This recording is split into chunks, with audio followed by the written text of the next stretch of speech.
Seigneur, ta parole est grande, elle demeure à jamais. Ta parole est infaillible, rien ne peut la supprimer. Bienvenue chers téléspectateurs, bienvenue à tous ceux qui nous regardent de partout dans le monde à un nouvel épisode de ce programme quotidien d'études toute la Bible.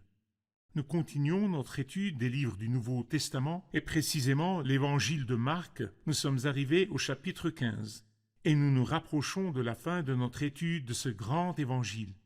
Dans l'épisode précédent, nous avons parlé des procès de Jésus avant la croix.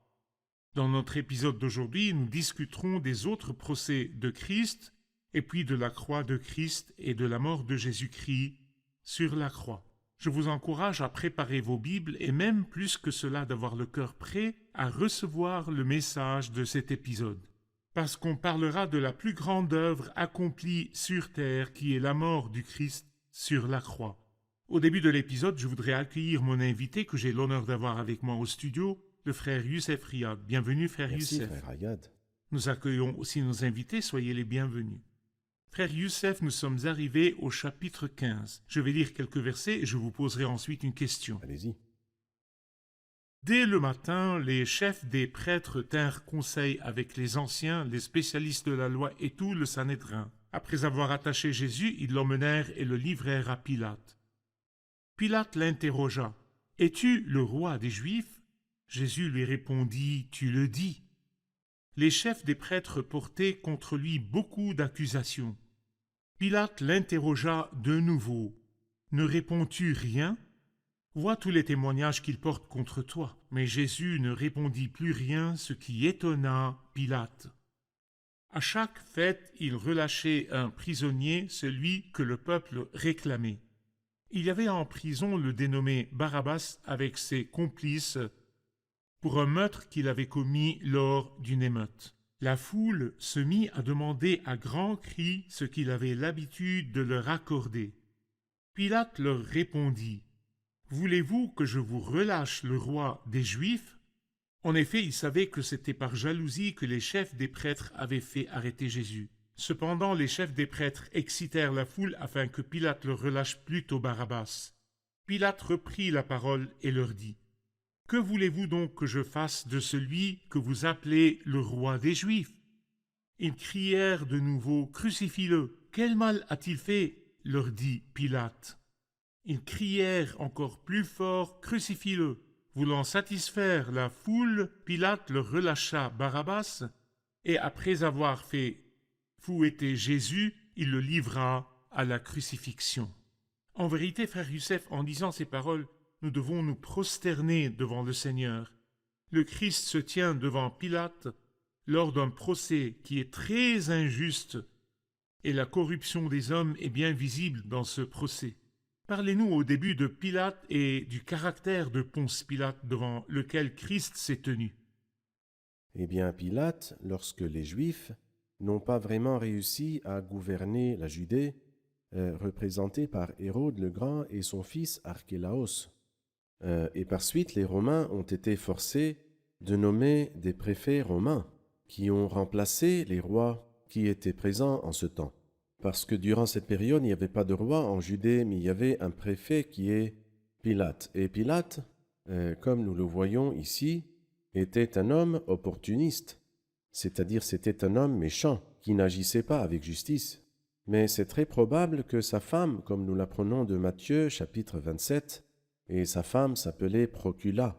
Elle était une femme très pieuse. Et elle a essayé d'arrêter Pilate de commettre le pire crime de l'histoire, mais malheureusement, il voulait satisfaire la foule, leur donner ce qu'ils veulent. Ou, selon les paroles de Jean 12, ils aiment la gloire des hommes plus que la gloire de Dieu. Et alors, comme il aimait la gloire des hommes et voulait conserver sa position, il a sacrifié un homme de qui lui-même a témoigné qu'il était juste. Mais après un temps qui n'était pas très long, Pilate a été exilé au pays des Gaules et certains historiens disent que Pilate s'est suicidé et donc il a perdu cette vie et la vie éternelle en même temps. Merci, frère Youssef. En vérité, c'est une scène où Pilate ne voulait pas prendre une décision comme on le dit. Il voulait qu'un autre la prenne. et il a décidé de consulter les opinions des gens. Qui parmi les deux voulez-vous que je relâche, Barabbas ou Jésus? Et Barabbas et Jésus se sont tenus devant le peuple, devant le monde, et un référendum a eu lieu. Qui le peuple a-t-il choisi? Eh bien, en vérité, cette comparaison ou bien ce contraste entre Barabbas et le Christ est très étrange parce que on ne peut pas les comparer, c'est impossible. Qui est comparé avec qui et en quoi? Et malheureusement, moi je pense que Pilate a fait ceci afin d'offrir une réponse facile au peuple, parce qu'il était sûr qu'il n'allait pas choisir Le Barabbas. blanc ou le noir? Le blanc Choisissez. et le noir, alors donc c'est évident. Mais malheureusement, et ceci nous montre d'une façon très claire la méchanceté du cœur humain. Et comme le Christ lui-même l'a dit dans l'évangile de Luc, c'est maintenant votre heure et celle du pouvoir des ténèbres. C'est-à-dire, le cœur est tellement idiot et tellement aveugle qu'ils ont préféré avoir Barabbas plutôt que Jésus. Et à partir de ce moment, ce n'est pas surprenant que le terrorisme est assez puissant dans le monde. Et ceci jusqu'aujourd'hui. Le terrorisme est le maître de la situation et il restera comme ça, jusqu'à l'avènement du Christ, qui établira les fondations d'un règne juste et pieux dans son bienheureux royaume bientôt. Merci frère Youssef, nous ferons une pause et puis nous reviendrons pour une question.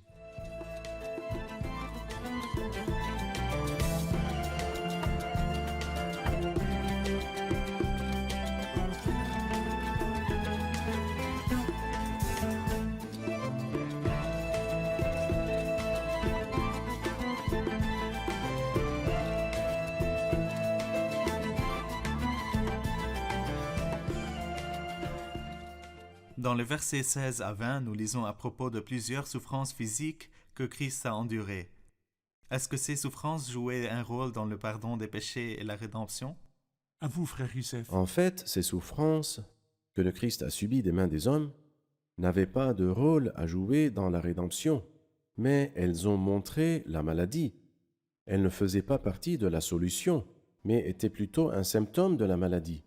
Et comme le dit les paroles de l'hymne, nous étions méchants, méritant la condamnation. Nous étions des méchants.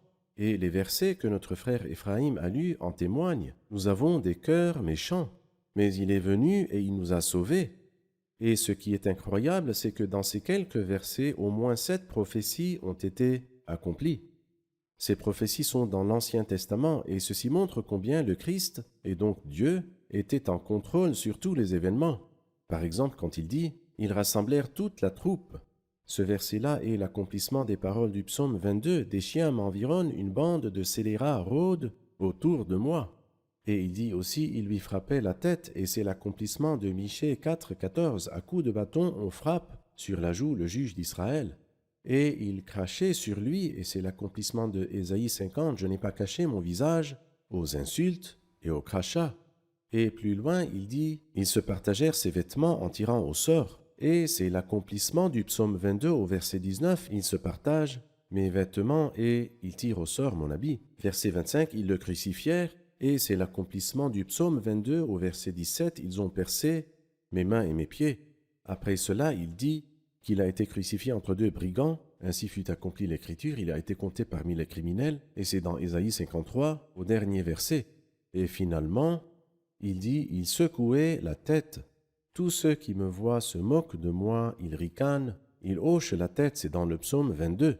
Dans cette mesure, tout ce qui a été fait à Golgotha est inscrit dans l'Ancien Testament, dans le livre même qui est entre les mains des Juifs, afin que personne ne dise que la Bible est falsifiée ou qu'elle n'est que parole. Ces paroles qui ont été accomplies à Golgotha sont toutes présentes dans la Torah, qui est entre les mains des Juifs, la Bible hébreuse, qui est lue jusqu'à aujourd'hui par les Juifs. J'ai lu une étude faite par Josh McDowell, l'auteur chrétien célèbre. Oui, Des prophéties qui se sont accomplies durant les événements C'est vrai. de la croix. Il a dit que dans 24 heures, au moins 49 prophéties ont toutes été accomplies dans la C'est personne vrai. de Christ. C'est Et vrai. si on étudie la probabilité que ces prophéties soient accomplies par un seul homme, si nous prenons par exemple 8 prophéties de ces 49 et nous calculons la probabilité que ces prophéties s'accomplissent en un homme par chance, c'est comme si nous prenions une superficie égale à celle de l'État de Texas ou de l'Égypte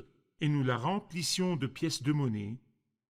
jusqu'à une hauteur de 60 centimètres sur toute cette superficie. Et on choisit une pièce et on marque cette pièce et on la jette parmi toutes ces pièces.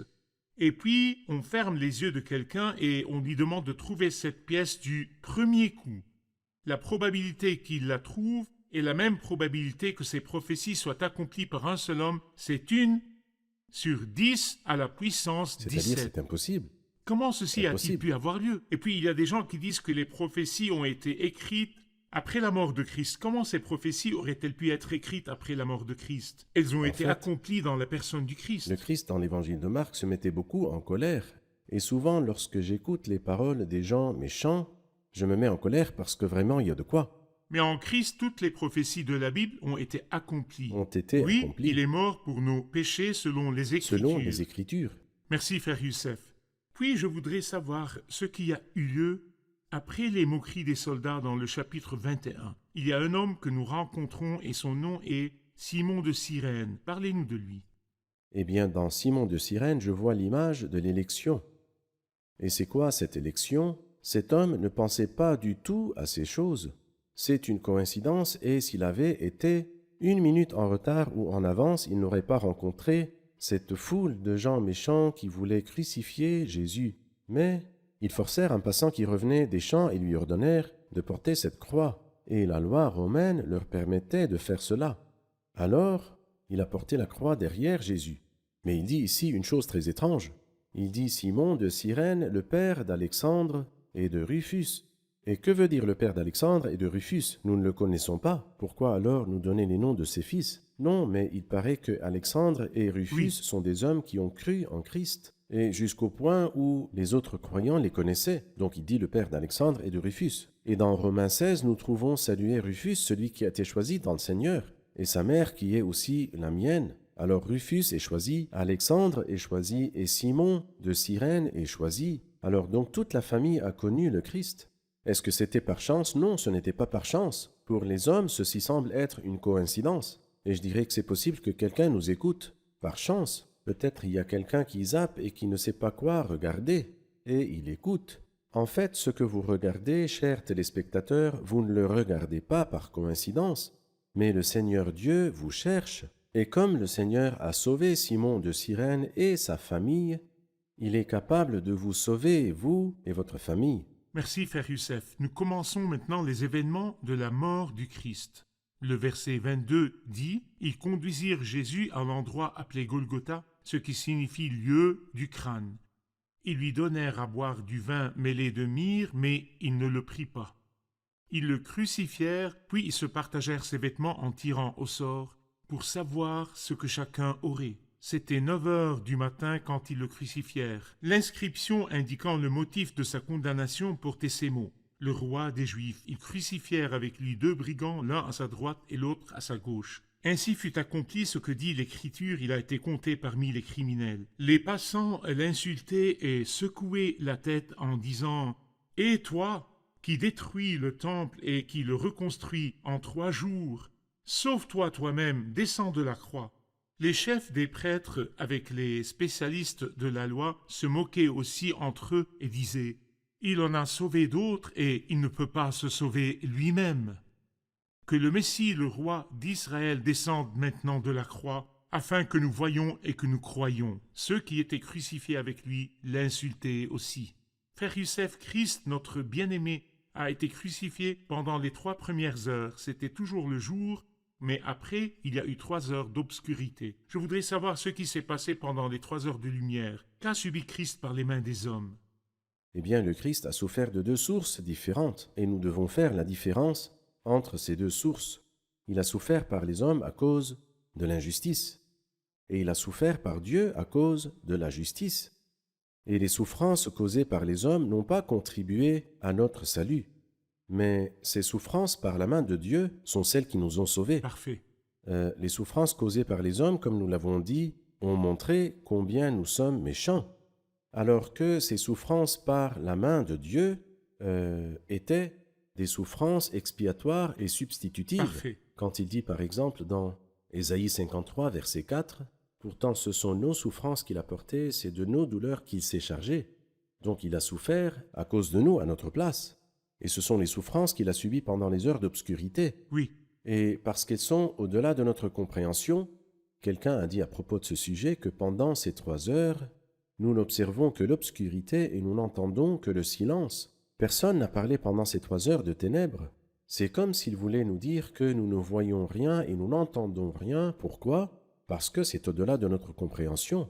Nous sommes capables à peine d'honorer les coups de fouet, la couronne d'épines, le clouage, et ce sont des souffrances atroces, mais elle n'est rien du tout. Nous ne lisons pas que le Christ a crié quand il a été fouetté. Nous ne lisons pas qu'il a crié lorsqu'ils lui ont mis la couronne d'épines et ensuite lui ont frappé la tête. Nous ne lisons pas qu'il a crié lorsqu'il perçait ses mains et ses pieds avec les clous, bien que ce soit des souffrances atroces. Quand a-t-il crié? Il a crié quand il a dit « Après les heures d'obscurité, mon Dieu, pourquoi m'as-tu abandonné ?» Donc les souffrances expiatrices qui ont eu lieu pendant ces 3 heures, il les a souffertes à cause de la justice de Dieu. Et c'est afin de nous pardonner. Certains objectent et disent que ceci est injuste, mais non, c'est juste quand une personne, très librement et de son propre plein gré, accepte de payer une rançon à la place d'un autre. très bien. Par exemple, si ma femme commet une certaine faute et elle doit payer une certaine somme d'argent et moi je le paie, est-ce que ce serait injuste parce que ce n'est pas moi qui ai commis l'erreur, mais moi très volontairement, je paie à la place de ceux que j'aime et je Est-ce choisis? qu'on peut faire une distinction entre la justice et le mérite? Jésus est mort sur la croix, non parce qu'il le mérite, mais à cause de la justice. Il a accepté de prendre sur C'est lui vrai. nos péchés. Dans ce cas, Dieu, par sa justice, lui a fait subir ce châtiment, mais il ne méritait pas ce châtiment. Nous le méritons. Exactement. Nous le méritons. Nos cœurs sont méchants, nous méritons la colère. Mais ce n'est pas nous qui avons pris sur nous la colère. Oui, Nous avons reçu l'approbation de Dieu. C'est lui qui a pris la colère. Comme il le dit dans le psaume, ta fureur pèse lourdement sur moi, et tu m'accables des vagues donc de ta à colère. cause de la justice, il a accepté de porter sur lui ce que nous méritons. En L'Éternel a fait tomber sur lui nos fautes, fautes à à nous. nous. Vous avez fait une distinction entre les souffrances que Christ a subies par les Oui. hommes, les clous et les épines et le fouettement. Toutes ces souffrances ont montré le cœur de l'homme. C'est vrai. Mais les souffrances qui sont à l'origine de l'expiation sont ces souffrances par Dieu, le juge juste, et qui sont appelées les souffrances de la mort ou les souffrances expiatrices. Lorsqu'il a dit « Mon Dieu, pourquoi m'as-tu abandonné ?» il s'est séparé de Dieu. Et nous trouvons l'écho de ces souffrances dans Lamentation 1:12, lorsqu'il dit « D'en haut, il a lancé un feu dans mes os et il les piétine. Merci frère Youssef, nous ferons une pause, puis nous reviendrons pour une question.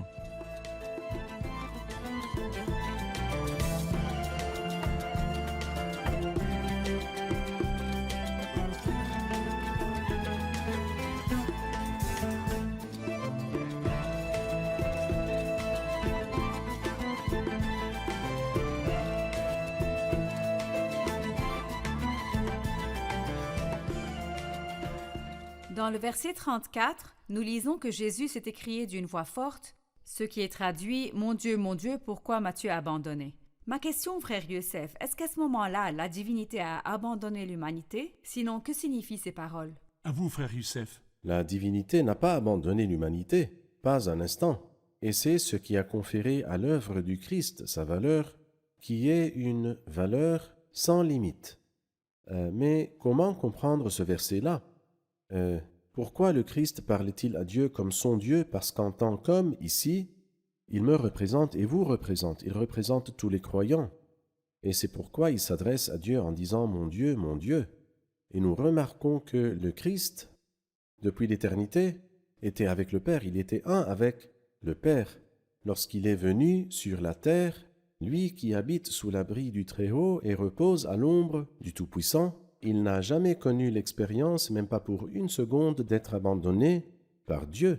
Mais lorsqu'il était sur la croix et lorsqu'il est devenu péché, et puisque Dieu est saint, il ne peut pas regarder le péché. Le Christ a été abandonné par Dieu, il a été abandonné en tant qu'homme, abandonné par Dieu, le juge juste. Et comme le dit l'hymne, vous avez été abandonné par Dieu, vous avez été abandonné dans la solitude des ténèbres. Vous avez reçu la colère juste et vous nous avez donné la paix. Donc comme il a été abandonné par Dieu, nous ne serons jamais abandonnés pour l'éternité. Quelle substitution formidable, il l'a accepté. Et c'est justement ce qu'il essayait d'éviter au jardin de Gethsémané. Si c'est possible, éloigne de moi cette coupe d'être abandonné par toi. Mais il a tout de suite dit « mais non pas ce que je veux » parce qu'il savait qu'à travers ces souffrances horribles, il pourra enfin nous introduire dans sa gloire éternelle et dans sa joie éternelle. Frère Youssef, l'expression qui a été dite est en araméen. Et vous nous avez dit que Marc, parce qu'il écrit aux Romains, Oui, il utilise quelques expressions romaines. oui, Et puis, il nous les traduit, il donne leur sens. c'est vrai. Cette expression, quand il dit lama sabachthani, c'est proche de l'expression arabe pour tu m'as devancé, comme s'il était un ami de Dieu qui est en compagnie parfaite avec Dieu, mais le temps est venu où Christ a accepté de porter tous les péchés et toutes les transgressions. C'est comme si Dieu l'avait devancé. Pourquoi m'as-tu abandonné? Voici donc ce que signifie l'abandon. Ce n'est pas la séparation de la divinité et de l'humanité, mais Dieu a abandonné le Christ. abandonné Christ. L'Éternel a fait retomber sur lui nos fautes C'est à ça. tous. Et Christ, pendant ce temps, portait nos fautes, nos péchés et nos transgressions. Très bien. Frère Youssef, lorsque Christ était sur la croix, et après qu'il a crié « Mon Dieu, pourquoi m'as-tu abandonné ?» Le verset 37 dit « Jésus poussa un grand cri et expira. Le voile du temple se déchira en deux, depuis le haut jusqu'en bas. » Que signifie cet incident lorsque le voile du temple s'est déchiré? Eh bien, premièrement, je voudrais parler du grand cri que Jésus a poussé. Il n'est pas mort parce qu'il ne pouvait pas continuer de vivre, À cause de la faiblesse. mais il a embrassé la mort de sa propre volonté. Et le résultat était que le voile du temple s'est déchiré parce que Jésus a accompli son œuvre. Le voile du temple a besoin de beaucoup d'explications. C'est-à-dire que le grand prêtre entrait au sanctuaire une fois par an pour l'expiation d'une période d'1 an. Mais le voile restait toujours comme il l'était et l'année suivante, le grand prêtre entrait de nouveau et ce rituel-là se répétait chaque année. C'est-à-dire, il n'y avait aucune fin à ce rituel. Mais le Christ est entré avec son propre sang dans le sanctuaire une seule fois et il a obtenu pour nous un rachat éternel. Et je voudrais faire une comparaison entre le voile qui s'est déchiré ici et le ciel qui s'est déchiré dans Marc chapitre 1. À cause de la perfection du Christ, le ciel s'est déchiré. C'est dans Marc 1, Oui, dans dans Marc les 1. eaux du baptême. Les eaux du baptême. Et à cause de la perfection de l'œuvre du Christ, le voile du temple s'est déchiré du haut jusqu'en bas, comme le disent Matthieu et Marc, et déchiré du milieu, comme nous le dit l'évangile de Luc. Et cette partie nous parle de la mort expiatrice que Parfait. Christ a accepté de la part de Dieu, le juge juste, pendant les heures obscures. Exactement. Frère Youssef, après la mort, l'enterrement a eu lieu. Parlez-nous de comment l'enterrement a eu lieu. Eh bien, en fait, nous lisons à propos de l'enterrement, à la fin de ce chapitre, nous apprenons qu'il y a un homme qui s'appelait Joseph d'Arimathée. C'était un homme éminent du conseil, comme le dit Matthieu.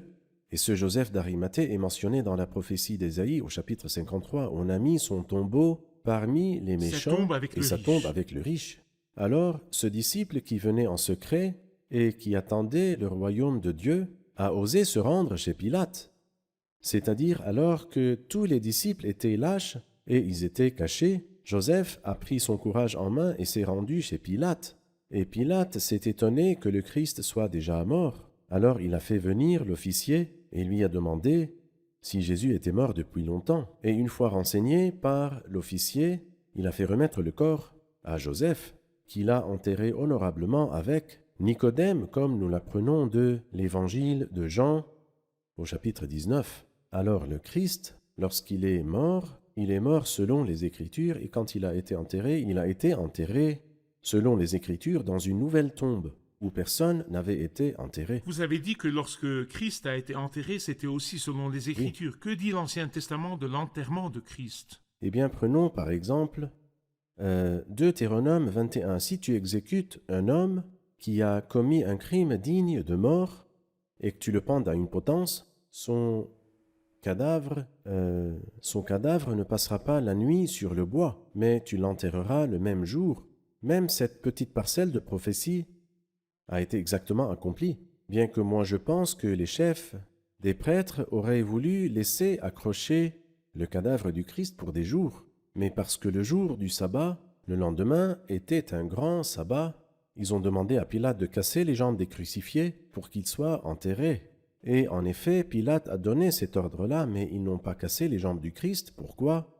Parce qu'il était mort? Non, ce n'est pas exactement cela. Parce qu'il y a une prophétie qui dit qu'aucun de ses os ne sera brisé. Alors, vous remarquez bien jusqu'à quel point Dieu contrôle tous les détails dans la mort et la résurrection du Christ. Et il voulait l'enterrer comme n'importe quel homme, mais la Providence a décidé on a mis son tombeau parmi les méchants, sa tombe avec le En riche. effet. Merci, nous sommes arrivés à la fin de l'épisode, nous allons le réviser avec nos invités. Qu'avons-nous appris aujourd'hui?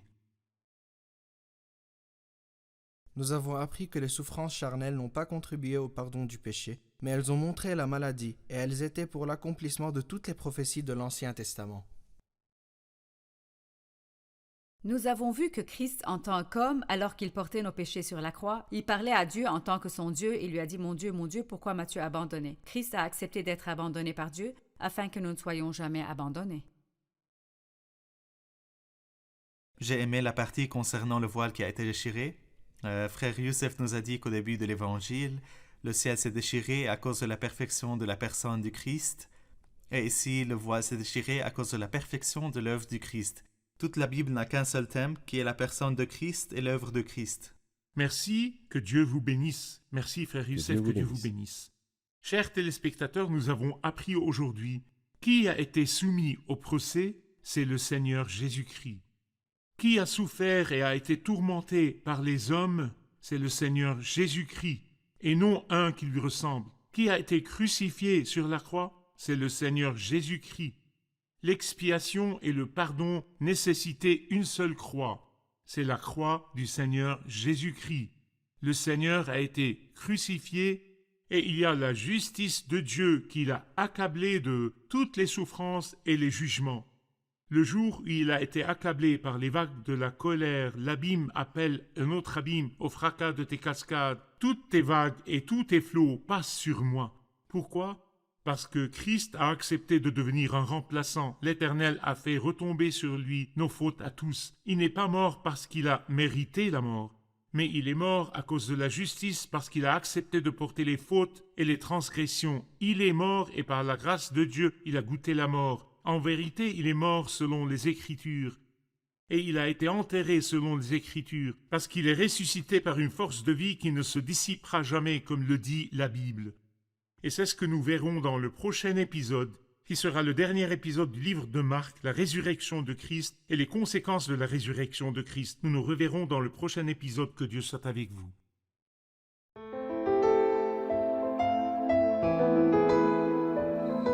Seigneur, ta parole est grande, elle demeure à jamais.